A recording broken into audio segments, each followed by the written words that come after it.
We're going to invite all of our panelists from this morning back up to the table. Have a seat. We want to start to get into the Q&A session here. And with that, I'd like to invite Tim Eder up to the stage. Tim is the Executive Director of the Great Lakes Commission, again, one of our Great Lakes VIPs. Tim was appointed as the 5th ED for the Commission in 2006. He has more than 25 years of experience in natural resources policy development and advocacy, and Tim is in charge of the Commission's day-to-day operations and advancing the shared interests of the Commission membership of provinces and states in the areas of natural resources management and advocacy. We're really, really appreciative to Tim for being willing to moderate this Q&A session. Let me just go through a couple of reminders. Number one, this is your chance to weigh in not just on where we've been, but where we want to go with priorities for science and action. So think of yourself in the year 2019 and look back if that helps you. The binational priorities for science and action are being posted to binational.net. We invite your input not just today, but through November 18th. We're archiving the footage from the proceedings today. Vis-a-vis our grateful help from DPTV, Detroit Public Television, and TVO. For those watching remotely, we want to hear your thoughts, your questions, your comments, your input. You can see email addresses here on the screen. They're a little bit difficult to see, so I'm just going to read through them very quickly. glwqa.ec,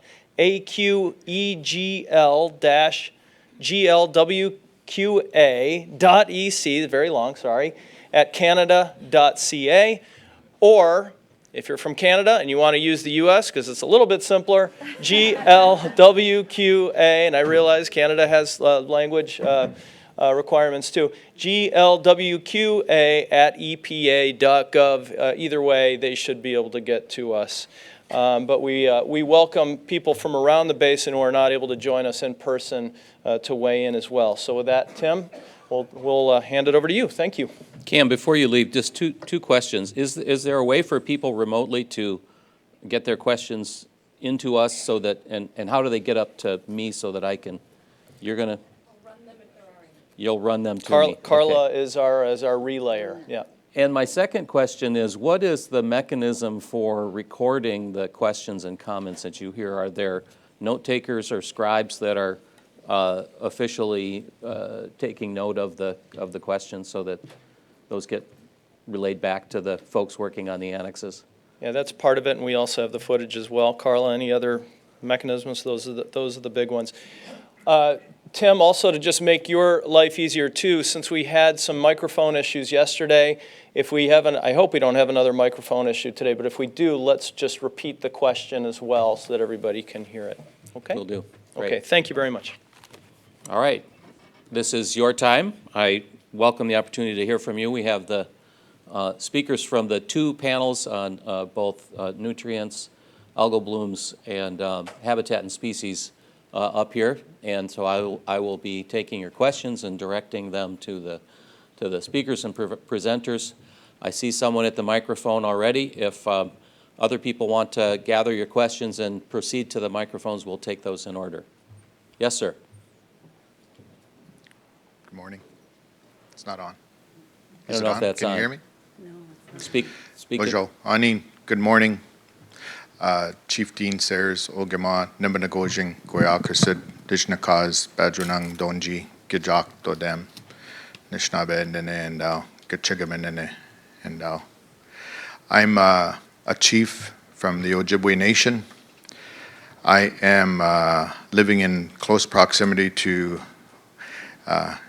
Gichigami, Lake Superior, and Lake Superior is the biggest relative that we work with regularly as a people. We still have this beautiful relationship with the lakes, with the water. We have our largest employer is the Great Lakes. We have a large commercial fishery. We have 22 captains, varying sizes of vessels that fish in the eastern waters of Lake Superior, probably 150 miles long and out to the center of Lake Superior. as everybody is talking here today, and one of the things that I noticed when I came in here was the flags that are on the table, so I'm wondering why our flags are not on the table here. And I'm wondering when this war was, when Canada and Ontario, and I hope there's senior Canadian and American officials here, because I'm really concerned that you're promoting some fallacies here around your jurisdiction over the Great Lakes. I've watched, and my elders have watched for years, the erosion of the environment, the erosion of the Great Lakes. And I hear a lot of people trying their best to try and improve things, but the whole assumption of jurisdiction is a fallacy. And I'm trying to recall the war when Canada and the United States gained the ability to manage the Great Lakes. And I can't remember. Well, of course, there was the time from the early 1850s to the 1950s when it was illegal for us to fight or to have any legal discussions. Actually, in Ontario, I don't know if the people here know, in Ontario, it was illegal for us to hire a lawyer from the 1850s to the 1950s, and we weren't allowed to talk like this. So since the 1950s, we've been standing up and saying, hold on here, Canada and the United States, where's the receipt for the Great Lakes? Show us. As a matter of fact, a few years ago, 133 chiefs around Ontario here said, no, you will not be managing in a deficient, in a dysfunctional way the Great Lakes as it pertains to us as our reserved jurisdiction as Indigenous people. We will not agree with Ontario asserting jurisdiction, and we asked that that message be shared. I shared that with you guys in Chicago a few years ago when you had a similar discussion. I don't hear, nobody ever called me back.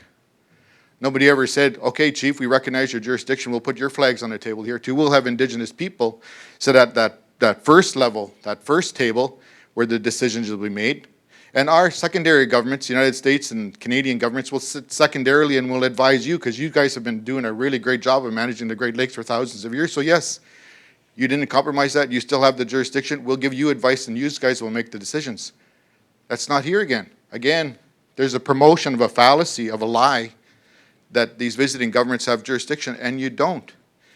And I see continually the erosion of our whitefish spawning grounds. I see the erosion of our wild rice crops. I see the erosion of different species of fish, including our lake trout, because you introduce salmon based on your private anglers wanting to have some kind of a sport fishery, so they introduce salmon.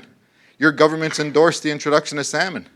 Your governments endorsed the introduction of smelts, completely in opposition. You got compensating gates in Sault Ste. Marie controlling the level of the Great Lakes throughout Michigan, Erie, Ontario, Huron. In the middle of our island, you put those compensating gates, and you're flooding our island right now.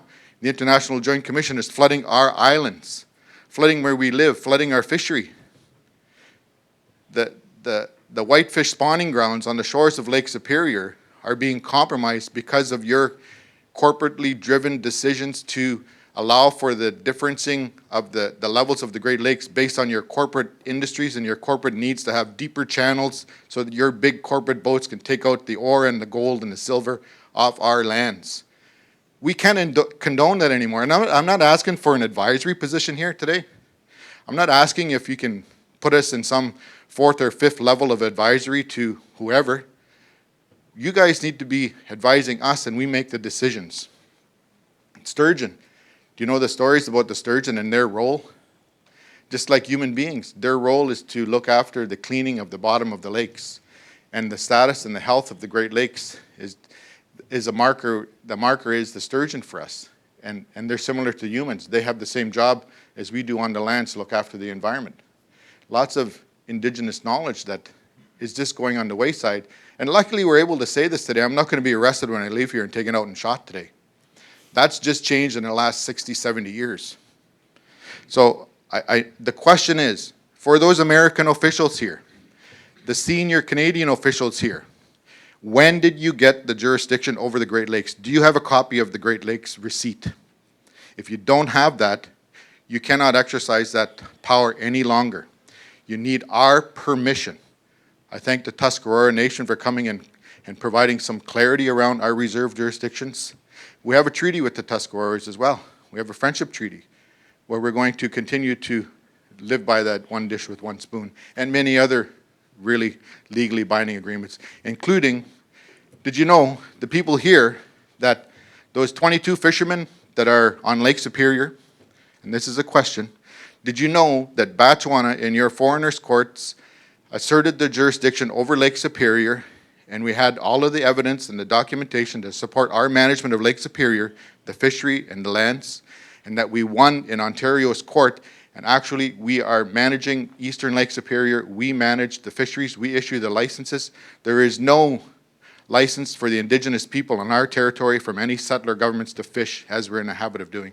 We manage that fishery commercially on our own without any settler government's endorsements, and that bugs the heck out of Ontario. Did Ontario tell you that? That half of Lake Superior is managed under Indigenous title? That's the same premise that Indigenous people have that was never extinguished around the Great Lakes. I wish the day would come sooner that our Indigenous people would assert their reserved jurisdictions on all fronts with regards to the entire Great Lakes Basin. It would look a lot different in this room today if we were to assert our true jurisdiction. So I'm hoping that you guys will demand to see the receipt from those American and Canadian government officials today. There was never any war that really had extinguished our rights. There was never a war. I'm trying to recall the war. There was none. We still have that. And I'm here to tell you that. You need to talk to us if you want to do anything around these Great Lakes. We have reserved jurisdiction. So the question is, where is the receipt? Miigwech. Sir, before you leave, we didn't catch your name. We know where you're from. but Ongeman naman nagojing guirakasad. Thank you.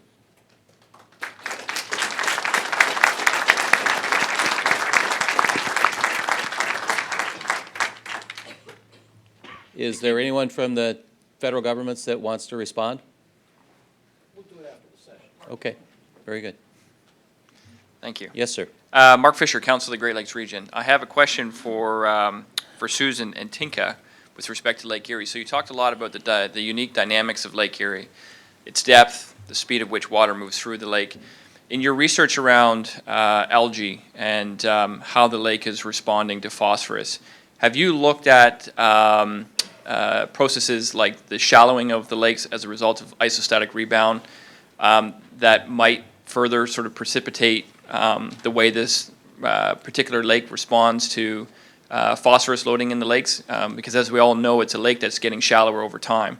And I'm wondering if that's something that you factored into how do we manage this lake when it comes to phosphorus loading?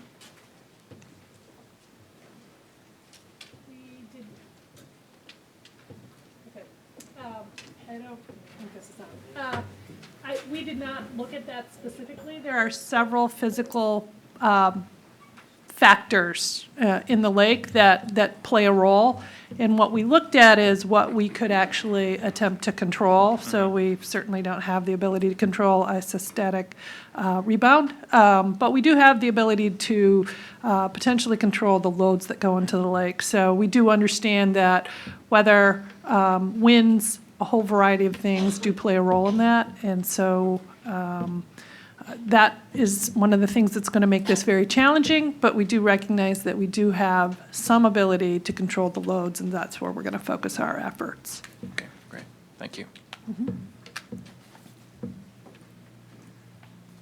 Be sure you give your name. I'm sure nobody knows you in this room. Very good, I'd be happy to. And there's a gentleman over here who's been waiting. I'd be happy to defer Oh, to I'm him sorry. I first. forgot to look Yeah, over to my right. please. Yes, sir, over here on the. Okay, on my thank you. right. Good morning. My name is Tice Teismeyer. I come from Lake Ontario, I suppose the western tip, so associated with the Hamilton area and actually directly associated with the very large wetland next to the industry. Thank you for your presentations this morning. I am curious where the pilot projects will start to roll out for the nearshore work. Sure. I can answer that one. So we have one pilot project underway right now, and it's in the Canadian side of Lake Erie, going from the head of the Niagara River as far west as Long Point. And that's where we'll be starting, Tice.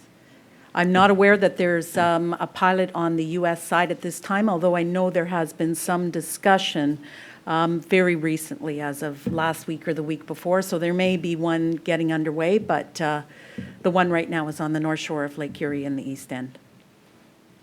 Thank you. Dave Ulrich with Great Lakes and St. Lawrence Cities Initiative. A question for Susan and Tinka.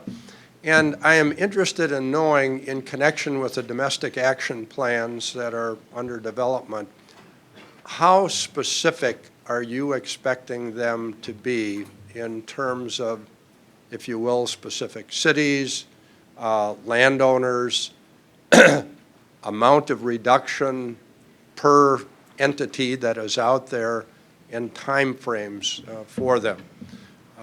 That is, as I understand it, the next big step, and I'm very curious to know the degree of specificity that the two parties are looking for. Okay. So the domestic action plans, as we mentioned earlier, are being done in Canada and in the United States, and so I'll respond for Canada, Dave. So we have 5 agencies taking leadership on developing one plan in Canada. So that's Environment and Climate Change Canada, Agriculture and Agri-Food Canada, the Ontario Ministry of Environment and Climate Change, the Ontario Ministry of Natural Resources and Forestry, and the Ontario Ministry of Ag, Food and Rural Affairs. So by hearing all those 5 might make you think that we're only thinking about government and government actions, if you will. But in fact, we've actually engaged over the summer many sectors in coming up with ideas and solutions, if you will. So we also established a multi-stakeholder work group so that folks could hear from each other, and those groups involve the public and NGOs as well, in addition to agricultural leaders in Canada. So we're aiming to get a plan out sooner than February 2018. And right now, we're in the process of drafting the plan. It's looking at a whole range of tools or mechanisms, if you will. Everything's on the table. I heard that said, I think, in the Lake Erie breakout session yesterday. Everything is still on the table. The specificity, right down to a particular landowner, I don't think you'll see that, Dave, in the first round of the plan. I'm looking around the room. I'm seeing some nodding heads of folks who are involved in the development of the plan. But the whole idea in Canada is that we would take an adaptive management approach. So moving forward and having watershed management plans associated with that, which I know is a recommendation coming out of the IJC and their legacy working group. In addition to that, the NGOs have given us some suggestions about what they'd like to see in their domestic action plan expectations document. And it's all the kinds of things that we were thinking about anyways, how to engage people going forward, putting a good emphasis on monitoring and research and science, and then some very specific on-the-ground action. So we think that over time, it's going to be an iterative process. I'm not sure that that's the right word, but it's we put out a plan, and it's going to become more specific with time as we continue to grow our knowledge on science and where we need to target. The final thing that I would say is that the documents that have come out before us, the plan in Ohio and the one in Michigan, have been helpful to us so that we can see the kinds of ideas that they've built into their plans, their interim plans. So, yeah. Thank you. So on the U.S. side, each of the states are developing state-specific plans, and there'll be an overarching federal plan as well. As you can imagine, we have areas and watersheds and subwatersheds that are data rich, and we have some that are data poor. And to the extent that we have the information, and on the U.S. side, we have a construct called a total maximum daily load. And to the extent that folks have already been out in a watershed or a sub-watershed and done some of that work, we're going to have more specific data, and we'll be able to rely on that past data collection. In areas that we don't have that information, one of the things we are working on is putting together a more uniform and consistent monitoring approach for key areas, and so that will then help us to collect the data we need in order to do that more specific allocation of load reductions. Whether it gets to the level of individual landowners, I'm not sure we'll get there, but we certainly will get to sub-watershed areas that'll help us give a better sense of where we need to do our work. Good. Thank you both. Sure. Gentleman down here on my left. On is everybody hear me? It's okay? Yeah. Yes? My name is, well, not my real name, is Greg Agua. It was changed back in the day when the governments couldn't pronounce our real name, so I don't know whether I should go by my real name or the one that they gave me, but they call me Greg Agua now. Now, I'm an Ojibwe, I'm an Ojibwe from our Ojibwe nation. I am not a Canadian, I'm not an American, I come from our Ojibwe nation. I know I used to have lots of fun with American people on the border when I used to go across the border. I used to play games with them. They used to try and make me say I was Canadian or American. And I kept on playing games with them and telling them I was not. I was born on our Ojibwe nation, and I'm an Ojibwe. And they even tried to stop me from going across the river, but I just kind of laughed at them, and I said, well, make my day, stop me. And they said, well, we can't. I said, well, I know you can't, but why are you talking like that? Eh? But I do not vote in our elections because I am not a Canadian. I don't vote in foreign elections. But in 1850, we made a legal binding treaty agreement with the British Crown, which the Canadian government is supposed to represent. They're supposed to look after it. But I don't know what changed. We were in charge before they got here. We were in charge when they got here. And shortly after the treaty, they took over and said, you're not in charge anymore. Now you're down on the bottom or on top. And then our chief just spoke a little while ago about stuff like that. And I do not understand why the Canadian government does not educate the people on the real truth about First Nations. They don't want to do that because they're afraid of what the people will do to them. They do not tell the truth out there. I've listened to the radio a lot of times and TV and everything else, and there's nothing on there about the truth about First Nations. So I don't know how this is going to turn out, but Mr. Trudeau made a promise to us at our annual meeting in Quebec that he was going to implement the true treaties that were made with us. Now that's a commitment from him.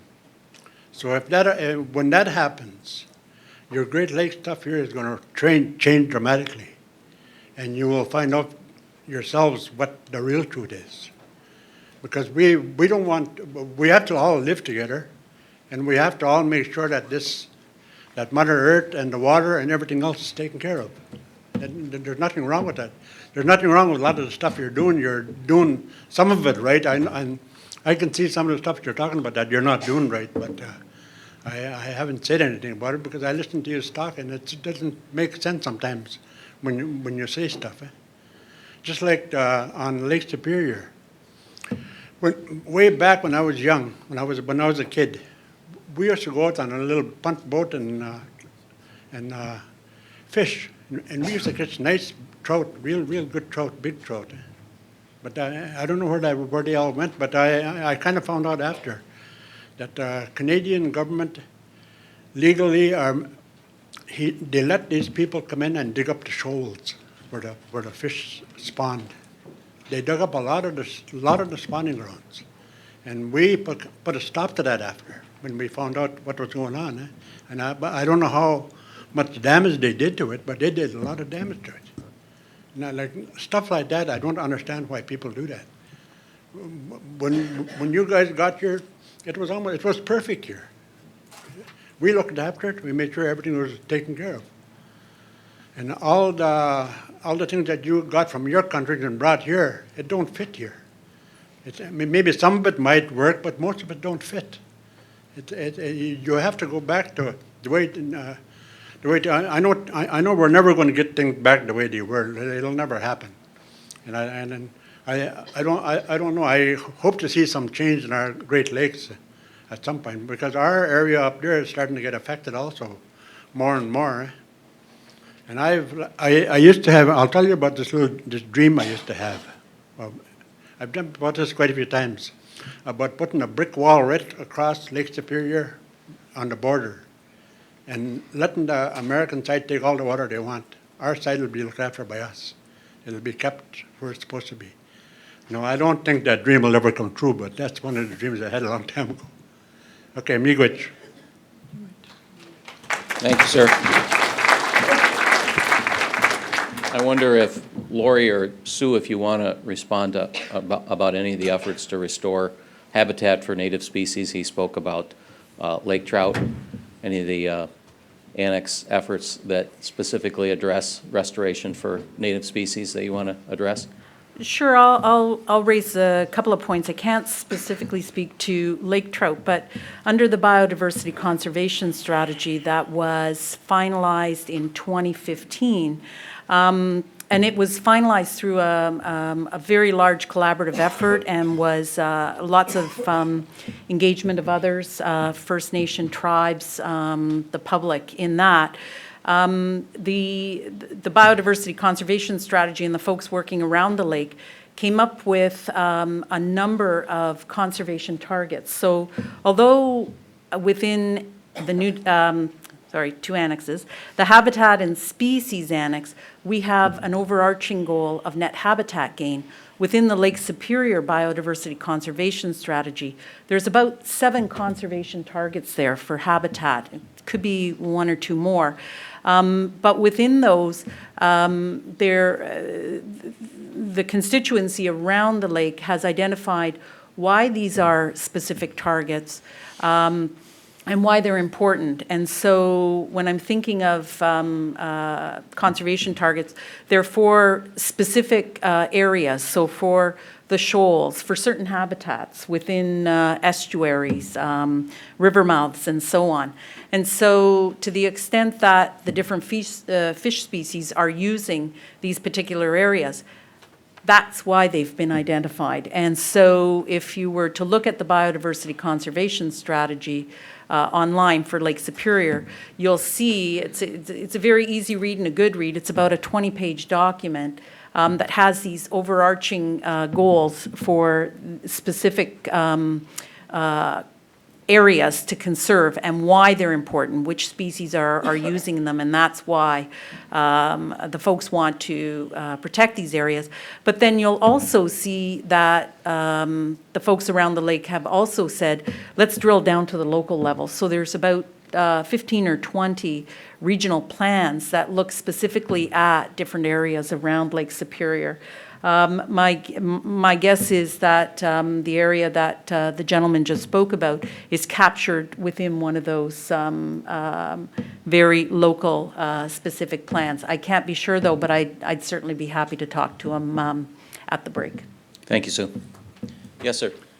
Thanks, Tim. My name is John Carey. Up until 2010, I was involved with some of these folks in some of these meetings. So my question was asked by David Ulrich, my friend, and I won't repeat it, but I will make a comment that's related to it and related to the answer. Because I suffered through some of these meetings in the past and wondered why we weren't being more successful at getting progress. And we came to the conclusion we really weren't engaging these local groups that are fundamental to making progress. We weren't engaging them as part of the problem, and they all pointed their fingers at other people, at other watersheds, et cetera. And the observation that, as I listened to Sue and Tinka's presentation, was I think we've made a huge step in going to the systems approach, but it will give us the platform that we can use to go and engage these people at the local level, and they will understand that they're not the only part of the problem, but they will understand their contribution to the problem and will allow them to actually feel a sense of accomplishment that we didn't have a framework to do that in the past. And I just like to think, this 2012 agreement, in setting it up this way, moving from lake-wide management plans for critical pollutants to actual lake-wide management plans, and finally to engaging other jurisdictions. You know, I won't use the word specificity that David used, but I will say that for me, the language that you're using here, and you just used it again, Sue, local, that's where the action's going to be to fix non-point source pollution and some of these other problems. So we're moving in the right direction, and I encourage you to stay the course. Thank you, John. Yes, sir. Good morning. My name is Mike Wilton. I'm with a group called Algonquin Eco Watch, and my wife and I live on the south shore of the Manitoulin Island. I would sooner have made these comments after the session on preventing and reducing threats from vessel discharges to the Great Lakes. However, I must leave to catch a flight to Sudbury prior to that time, so that the timing is a little unfortunate. I may be asking you ladies to answer something that you don't actually choose to answer. Anyway, that's okay. I'll leave copies with you, and I sent email of this, so hopefully the message will get through. I want to talk just shortly about black water, bilge water, and gray water. Black water, there may be some in the audience who don't understand. Black water is poop water. Basically, that's what flushes through your head or your toilet on board your boat or your ship. Gray water is the water that results from showers and washing, dishwashing, that sort of thing. Black water must be kept on board the vessel until it can be properly pumped out at a proper facility. There is nothing, as far as I know, that requires that gray water must be stored or filtered until it can be offloaded at a facility as well.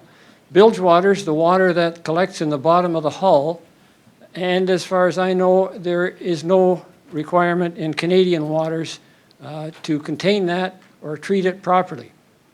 So my question would be, could you outline the requirements regarding the treatment of bilge and gray water disposal in Canadian waters for all pleasure and commercial watercraft up to and including lake freighters?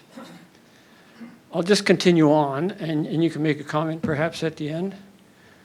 After having diligently searched the internet, I have been unable to locate any reference to legislation regarding the treatment of gray water or bilge water in Canadian waters. From a practical point of view, I realize that storing either gray or bilge water in an onboard facility is probably impractical, particularly in the latter instance if you have a leaky boat. However, it seems to me that it should or must be legislated that all gray water and bilge water be filtered for noxious substances, such as petroleum products, prior to exhausting outside of the hull, or be stored on board until suitable pump-out facilities can be accessed. Filter systems are available for smaller pleasure craft that are well within the disposable income of the average pleasure boater, but must be made compulsory if success is to be achieved. And there are a huge number of pleasure boats traveling the Great Lakes at this time. It's hard to imagine how much activity there is in, for instance, on the Manitoulin Island where I live. There are huge facilities for people traveling with pleasure boats on the Great Lakes. As far as I know, there's no legislation that says they have to do anything about the gray water or the bilge water. Filter systems are available for smaller pleasure craft that are well within the disposable income. I already read that. But I tend to repeat myself. Do you plan to seek such legislation, or is there already some legislation that I missed? If you do plan to legislate, when do you plan to do that? I recognize that clogging of filters can occur through time, effectively disabling bilge pumps and resulting in serious problems. I do not accept that as a viable reason not to enact legislation prohibiting bilge and gray water from entering Canadian waters untreated. It is the shared responsibility of boat owners and government agencies to ensure that Canadian waters remain clean. Thank you. Anybody? Well, I guess since I'm the only Canadian on the panel, I'll make two comments, sir. First of all, I very much appreciate you taking the opportunity to come up to the microphone and make your remarks before you leave, because I think it's important that they get recorded, given your concerns. I'll also say that I very much appreciate that you gave me permission not to answer the question. And I'll tell you why, because I'm not an expert on that subject.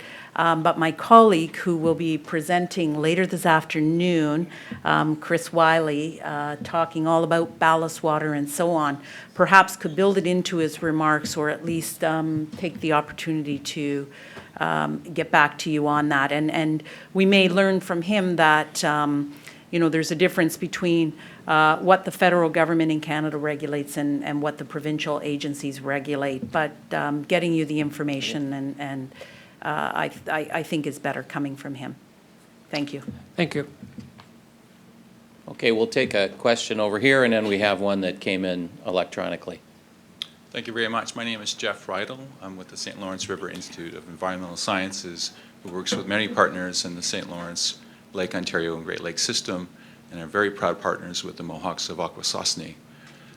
And so one of the things, the lessons is to make sure that we get the questions out about what our interests of our partners and in that region. And one of the biggest things with respect to habitat and protections of species in the Lake Ontario St. Lawrence River system is the great opportunity to implement a new water levels plan to improve and to try to reverse the damage that's been done because of the water level plan that had impacts on wetlands in the St. Lawrence system.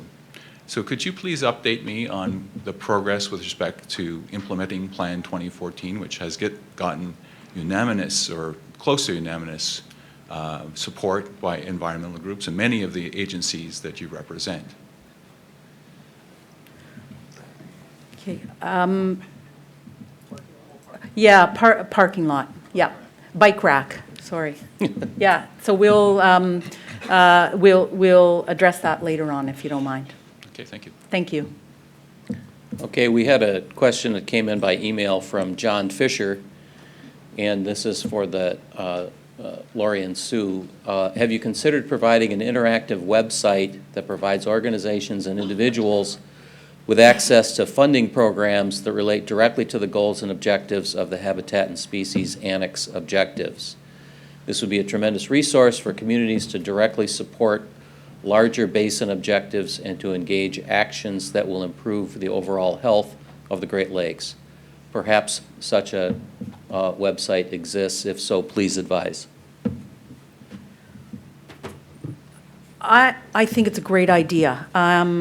I think I know who John Fisher is, actually, but I think it's a fabulous idea. I'm not aware that there is one single source of information for funding programs. What I am aware of is under the Habitat and Species Annex, we're talking about databases to collect information and to make and to be able to connect to through open data to actual habitat type of information. So. The answer is I don't know if a program exists that provides information about every funding program, but we can look into that. Get back to John if he sent his, yeah. And I know that the Great Lakes Restoration Initiative has a website for, overall, that's a huge initiative, but there's information on there about different ways you can get funding through the Great Lakes Restoration Initiative for some projects. Right. And I also know that the Great Lakes Information Network, the Great Lakes Glen Announce, is a resource for the announcement of many of those funding sources. So if you're not subscribed to that, you might send us a note and get on that subscription list. Okay, we'll go to David and then back to the middle. Thank you, Tim. David Sweetenham with Georgian Bay Forever. You showed a slide, Sue, when you were speaking of a wetland that had been invaded with Phragmites. I'm wondering if you could indicate or speak to the emergency nature in some areas of various invasive species like Phragmites. For example, in Georgian Bay, we're on a threshold of invasion. We're working hard to eradicate the plant in coastal wetlands, but I don't hear anything in the LAMP or the development side of things that would kind of allow for an immediate prioritization of such efforts or programs that could help address those types of immediate and imminent threats. Because I can tell you, 5 years of time for that plant to get established is more than enough to take over probably a hectare of area when it can grow about 85 feet, one shoot in the summer. My suggestion, David, is that it might be better responded to by the invasive species folks who will speak this afternoon, because I'm not aware of a particular task team looking at new and emerging invasive species. Certainly, speaking about Phragmites in general, there's actually a binational group that gets together and talks about how to manage Phragmites and how to benefit from knowledge and management actions. I don't know, Lori, if you know any more about any task teams or? No, I was just going to speak generally to that, but the top of my head, the names of the groups aren't coming to mind, but Phragmites is getting a lot of attention. There is a tremendous body of resources on Phragmites on the Phragmites Collaborative website, if you just search for Phragmites Collaborative. We're part of that. I'm just Yeah. not seeing it reflected in the management plans and the action plans. Okay. Yeah. Okay, so good point, David. So to the extent that we should be enhancing those sections of particular threats in the lake-wide action management plans, I'm looking over at the LAMP people to make sure that that's addressed. Yep. Thank you. Yes, sir. Buzu Sego, hello, my name is Amarin Mello, and I'm an environmental justice specialist for the Lake Red Cliff Band of Lake Superior, Chippewa. And I had a question yesterday about binational awareness of higher tribal fish consumption rate, and the fact that fish consumption advisories is a sign that the treaty rights are being compromised. And I want to thank our elders from the Haudenosaunee and Anishinaabe and Matoush Nation for speaking about the treaties and the issues that go with that, and the relationship with the Great Lakes fisheries. Earlier today, I was listening to the talk about the algae blooms and the Lake Erie area watershed basin, and that there is a domestic action plan that's being put into place. And as part of that action plan, I heard you say that the First Nations and tribes are being consulted or being engaged in that process. I was wondering if you can give specific details about that engagement with the First Nations and the tribes. If this is just, are you providing information, or are you seeking consultation or consensus? Please expand on that a little bit. Want me to start? Yep. So in Canada, the First Nations and Métis have been involved, I would say, every step of the way in the process of where we are today. So back last summer, when we were consulting on the establishment of the actual targets for the western and central basins and the nearshore areas of Lake Erie, we reached out to the First Nations and the Métis, met with them in person. They actually put together a document for us summarizing their views and their comments. In fact, I think we had more than one meeting with them. I think we were out for a few different meetings to explain how we developed the targets, and we heard from them what the targets meant to them in their particular areas. More recently, on the development of the domestic action plan, it's been the same process. So we reached out to individual First Nations and Métis again in the Lake Erie watershed. We know them from other projects as well, so not just the development of targets and implementation of plans. We reached out to them and we met with them again, and we'll continue to meet with them as we develop the plan. So we met with them on one of the First Nations, actually, and got their ideas for actions to be included in the plan. And we also invited them to join a multi-stakeholder First Nation Métis working group, and many of them have joined that as well. So they're involved in the discussions as we develop the plan, and provide us with their ideas for on-the-ground action, or their ideas for including their traditional knowledge or science and research gaps too. So on the U.S. side, we have asked, so there is a representative that represents U.S. tribes that attends the Great Lakes Executive Committee meetings. We've asked them to and invited them to participate. To date, we haven't had a lot of engagement, in part, I think, because they aren't directly living in the Lake Erie Basin.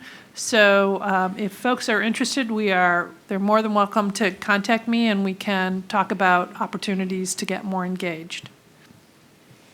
Okay, we have a question that came in by email that I'm going to get to before the screen goes blank on me and I have to unlock it again. Question is from Sandy Bin. In the discussion on Lake Erie, there was discussion on drinking water and microcystin. For beaches and recreational contact, have not heard reports standards for do not swim when there are algal toxins in the water. US EPA has recommendations for drinking water standards, but there is no guidance in the US. I take it that's for guidance for contact and do not swim. No guidance in the US, not sure about Canada. In addition to E. coli, algal toxin warnings for beaches, et cetera, needs to be communicated to the public. There's no question mark there, but I think you might get the gist of the nature of her concern. Sure. So Sandy's correct. On the U.S. side, there are health advisories that have been put out for drinking water related to microcystin. There are actually criteria in place for E. coli, and there is a well-organized beach monitoring program that addresses those issues. From a recreation standpoint, though, EPA is working on a recreation health advisory number for microcystin, and it is not yet completed. Okay, thank you. Todd, and then we'll go over here, and then back to you, sir. Thanks, Tim. Todd Ames with the Healing Our Waters Great Lakes Coalition. Certainly, as it relates to Lake Erie and the 40% goal, nutrient reduction, certainly is a laudable goal by 2025. I guess the thing I'm interested in is having you all address, in between now and then, how are we going to know if we're getting there? There's been some suggestion of a 20% by 2020. You could address it to the domestic action plans, whatever, but how are we going to know if we're making progress on the U.S. side or progress on the Canadian side toward that 40% goal? So under our subcommittee, we have a series of task teams, we call them, that are actually developing indicators. We're also engaged with the Great Lakes Commission, who's got a program going on right now called Erie Stat that they're looking at as well. So we're in the process of developing those measures or indicators and enhancing our monitoring programs so that we can actually do some sort of regular reporting on a consistent level that tells the story about how we are making progress. And that's a binational effort that's going on right now. And we're hoping to wrap that up in the next few months and put some materials out for recommendations. Right? And it'll probably be in draft form at that point. And then what we're going to do is, as we're wrapping up our domestic action plans, that information needs to fit into that. And then the package will then become complete. So we're walking and running at the same time and attempting to get this all done. Yeah, I think the more you can do to engage everybody and certainly the public on this, I mean, even something as simple like I'm envisioning some sort of a thermometer that you would share that shows how the progress is, also progress by sector, progress by individual area, anything we can do to really have a good handle on this so we don't get to 2024 and say, only made 5% progress, sorry, is going to be important, I think. Absolutely. And one of the other pieces we mentioned is the concept of adaptive management, and that very much ties into this. We need to be keeping an eye on the progress we're making on a very regular basis and stepping back and asking the question, is it doing what we were expecting it to do? Do we have any surprises? Do we need to make adjustments? And that's all going to be part of the plan that we're putting forward. Thank you. And Todd, as Tinka mentioned, that is part of the contribution that the Great Lakes Commission is intending to make through the Erie Stat project to provide that reporting on progress towards the 40%, precisely to support that adaptive management approach that's fundamental to the Lake Erie collaborative plans and the domestic action plans. People need to know, is it working or not? What do we need to do to fine tune? And so the information that we hope to be providing will enable those decisions to be made. Back to the middle. Good morning. My name is Gail Wood, and I'm a member of the International Joint Commission Water Quality Board, but I also represent one of Ontario's conservation authorities, the Nottawasaga Valley. A comment as opposed to a question. 3 quick comments to Susan and Tinka. First of all, I really want to applaud you for your presentation this morning on Lake Erie. You took what was and is a very complex problem and I think made it very understandable, so I wanted to applaud you for that. The second comment is, Susan, in one of your responses, you acknowledged the work of the Legacy Issues Work Group that did a piece of work for the International Joint Commission on the importance of sub-watershed agencies, sub-watershed plans, and implementation plans in terms of the complexity around Lake Erie. So thank you for acknowledging that work, because there was a lot of hard volunteer hours that went into that piece of work, and we hope that that's contributed to the really important discussion on Lake Erie.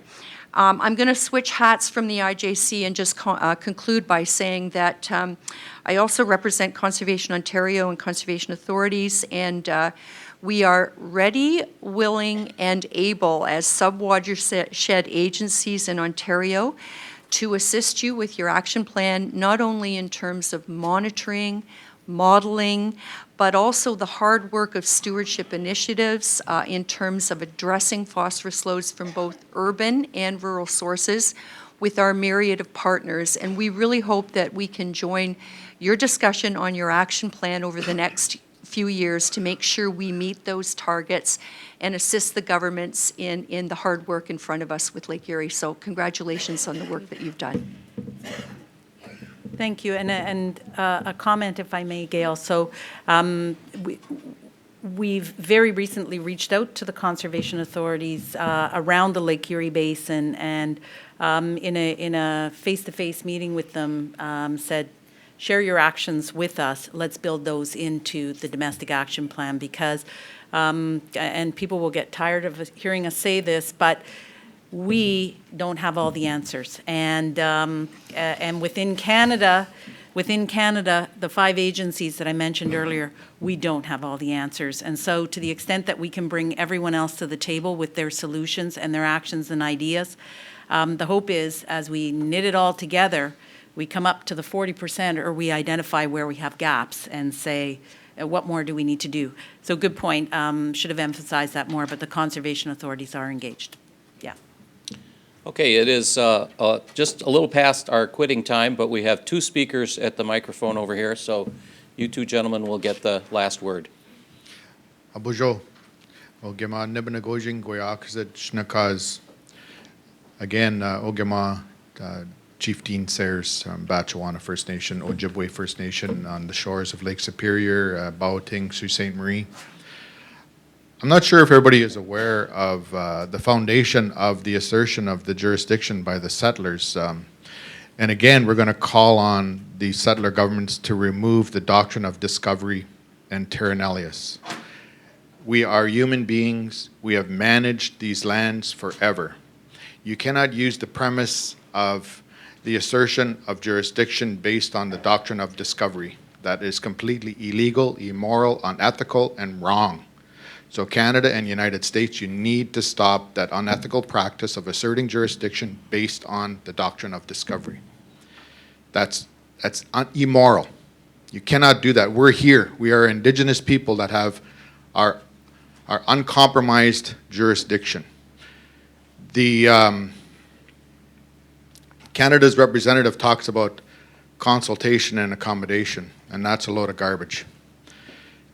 Whether or not people realize it in here, we have been fighting to protect our mother, the earth, for a very long time, for the last 500 years and beyond. Canada said, no, we make those decisions, you don't make those decisions. Canada's court tried to find a middle of the road, and they said, well, Canada, you can continue to make those decisions, but at least talk to the Indians. Consult with them, engage with them. Have them have some input, but then you make the decisions. Whether you like their input or not, you make the decisions what's in the best interest of Canada. UNDRIP tries to capture that, United Nations on the Declaration on the Rights of Indigenous People, but it doesn't go far enough because the interests of the state can trump. Even though Canada's courts have said that there's an obligation to meaningfully consult and accommodate, that's not our position. Indigenous people have always maintained our inherent obligation to the Creator that we would make decisions in the best of all of creation in these parts of this land. That's continued. That's still here today. Saying that we have input from Indigenous leadership, we have input from the Chiefs of Ontario, we have input from different Native organizations. That's not, input doesn't measure up. There is a declaration by 133 Indigenous leaders within 8 hours of this meeting location today that have said no means no. We said no. We made a declaration. Did you read that Chiefs of Ontario declaration? That's what we said as a collective. Not, oh, I spoke to this one over here. I spoke to this one. No, no, no, no.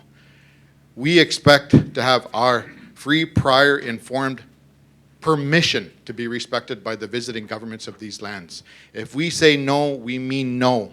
If we say that you don't have jurisdiction, you don't have the jurisdiction. You need to satisfy us. The onus is on you to prove. In the meantime, we're taking back that jurisdiction.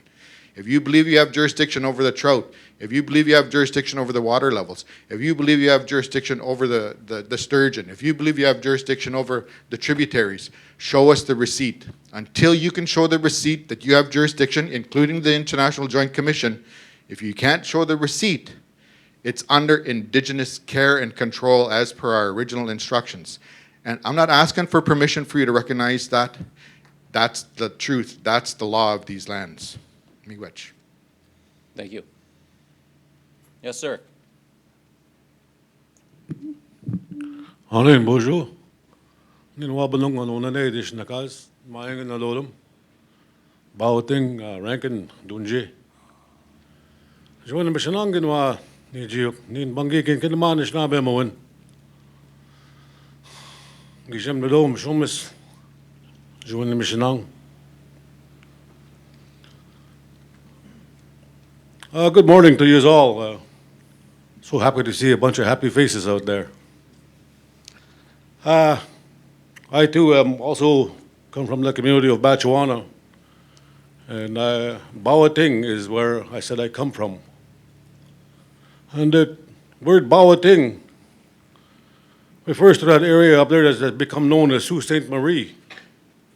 And when you come to Sault Ste. Marie, there was a big Grand Rapids there. It was a big rapids there at one time. And that's what that name refers to, Bawating. It talks about the water coming down from Lake Superior and then flowing into the St. Mary's River and how the sun reflects off the rapids and all the beauty that it contains. That's what that word reflects. I acknowledged this morning the Creator, Gijim Nado, Mishuma's grandfather, Great Spirit. And I thank them for this beautiful day. And I thank them for this beautiful life that we have. And I was sitting back listening to people talk about the different things, you know, and I don't know what popped into my mind. One of them was fish farming. Maybe at some point in time, somebody can make some comments about the fish farming activity and the impacts that that's having on the Great Lakes as well. I'm reminded of when I was a young boy, there was a gentleman, he was the chief from our neighboring community. Richard Pine was his name. And our communities were having a meeting. Batchewana and Garden River, the Sioux tribe, Bay Mills, and there was a Mackinac tribe at one time. And we were having a meeting together, the elders of those communities got together. And they were talking about the international border and the impacts it had on our lives as a family. And they said, we're going to go across the border. And we're going to go, on the way over, we want to stop at the middle. And we want to put our tobacco down to acknowledge the spirit of the waters. And we thanked them and asked them for their help and guidance in this world and the role that they play in our lives. So they went across the border that time. I remember I was just a little boy and participating in that. And they stopped right in the middle of the international bridge at Sault Ste. Marie, which was fairly new at the time. And they stopped in the middle of the bridge and they poked out tobacco and they stood up on the bridge and they prayed together and they put the tobacco down into the water. And they asked the spirits of that water and acknowledged them and asked them for their help and guidance in the work that they were undertaking that day. So the waters play a very important role in our lives. The Nebe Menedug, the water spirits that we turn to. And it's true, the Nokomis of our communities, the grandmothers, have a very important role when it comes to water. And I think it's most unfortunate that these forums don't include that aspect of it. Because the beautiful teachings that our people have, the Nokomis that take care of that, they have some beautiful teachings about the water that impacts all that you're talking about here. So it's important that our people play a role in here, a prominent role within this process. And I don't understand, again, why our people are not included in a more, in dealing with our governments, we refer to the envelopes at times, and we say, I'm surprised that there's no envelope set aside for our people to be able to participate, to come in here and share more with you the important role that our people play and the respect that people have for water. The presentation yesterday, there was a discussion about, in 1987, it was introduced the groundwaters. Our people have a lot of talk about groundwater, a lot of concern about groundwater, a lot of natural teachings about groundwater that's being totally disregarded, I think. So I don't want to keep anybody from your lunch, but it's a pleasure for me to be here and participating in this forum once again. I had the opportunity and pleasure to participate in the Chicago meeting. And I was very, I think I echo the same thing down at the Chicago meeting as I'm saying here again about how our people are not playing a role in this. The Anishinaabe people, the Ongwe people that live within the Great Lakes Basin. And I reflected at that time in the Chicago meeting about the Eagle Project that our people were very heavily involved in. And I think their moderator, one of the moderators here, reflected back on being a part of that project as well. So with that, I just want to say miigwech and hopefully get a comment back about what's happening in regard to the fish farming activity in Ontario. And just to reiterate again that our people as well, the economy of the Great Lakes, our people relied on that as an economy as well. And like the chiefs and other people have spoken before us, the Treaty of 1850 was a resource revenue sharing treaty. We made agreements that we would share the resources and any benefits that come from the resources would be shared. As a result of it, I don't know how many millions of dollars the commercial fishery in Ontario generally wide in the Great Lakes. But I know our people from our end, our elders that relied on the fishery, that still rely on the fishery today, come to our band offices once a year when the Department of Indian Affairs comes there and issues them a little $4. Here's 2 toonies. Thank you for all the fish that we're sharing with you. Thank you for all the moose that we're sharing with you. Thank you for all of those things that we're sharing with you. Here's your $4. That's not called revenue sharing. You know exactly what I'm talking about. So, miigwech for the time on the mic, and I hope you all have a good lunch. Miigwech. Thank you. Thank you, sir. I see Cam and Mike coming to the microphone, and I just want to, as we conclude, I want to thank the panelists for your remarks, your presentation, your answers to the questions, and also to thank all of you for your thoughtful questions. I want to just observe something and offer the opportunity for Cam and Mike to respond if they want. And that is that, as Cam noted in the introduction, I've been doing this for far too long. But at this meeting, I've noticed something a little bit different in terms of the tone and the structure of the meeting and the level of discussion that we heard. If you look at the entirety of the morning's presentation, we had some very substantive, factual, scientific information from the panelists about their work under the two annexes. But we also had some very enlightening and inspirational remarks from Mark and Neil from the Waterkeepers and from the Tuscarora Nation. And we had some very thoughtful and challenging questions and some input that sometimes makes us uncomfortable. But I think that Sue might have summed it up best when she said that, you know, we've made a lot of progress. We are working hard to address the challenges and commitments that are embodied in the Great Lakes Water Quality Agreement, but we don't have all of the answers. And we depend on people like yourselves and the First Nations and the Métis and Native Americans. And I think there is more of a tone of willingness to accept that we don't have all the answers and we have much more work to go, much more work to do. So thank you very much, and I'll turn it back to the two of you.